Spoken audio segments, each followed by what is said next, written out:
So this video is to walk you quickly through this graphic organizer assignment, and basically I'm making this video because I tend to get some questions from students about, what am I supposed to fill out? How do I do this correctly? And a graphic organizer essentially is a note-taking strategy. It's a way to help you organize your thoughts so that when you go to write your essay, it's really easy because you have the information you need right here. So you guys are going to read a lot of different works and texts over this unit because we're really combining two movements into one, the Enlightenment and the Romantic movement, I should say. So you don't need to necessarily fill in information for every single poem or every single letter that's read for each author. But what I do want to see is that you're filling in basically the boxes for each of these authors that are in here. So that you have a fair amount of information. So you look at, maybe choose one or two of the works. Say you read one or two letters from one or two of the letters from John and Abigail Adams. You'd list the titles there. Then you're going to look at kind of the Enlightenment or the Romanticism movement elements that are found in that work. And all this information, of course, is in the lectures.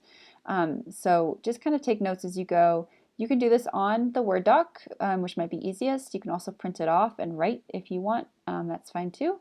But just make sure you're looking at how the works that you're kind of writing information down about portray these different elements related to the Enlightenment or the Romantic movements. And then you'll see basically all of these up to Phillis Wheatley are the Enlightenment movement, and the Romantic movement is Longfellow and Poe. And then take notes on some of the literary elements of notes. So I'm gonna talk about a lot of things in the lectures. You don't have to take notes on absolutely every single thing, but it might be important to note certain things, like Ben Franklin uses idioms to connect with an everyday man audience. That's really important. So that might be something you want to write down. Or I don't know, Judith Sargent Murray, uses certain symbols or allusions that are really important. So you'll also see when you come to it in the unit, you actually get to choose one of like 6 different female poets. So make sure you write down the information for that poet as well. And then lastly, the larger historical or biographical context information. So what do you need to note about Franklin's background that's really important? Or the historical, what was happening at the time. Obviously, the revolution was taking place at the time. Same thing for Jefferson. You're going to read bits of the Declaration of Independence. That's really important to note what's happening with the historical context at this time. When it comes down to people like Phillis Wheatley or Judith Sargent Murray, their biographical context is really important as well. So just make sure you're kind of jotting down some notes as you go.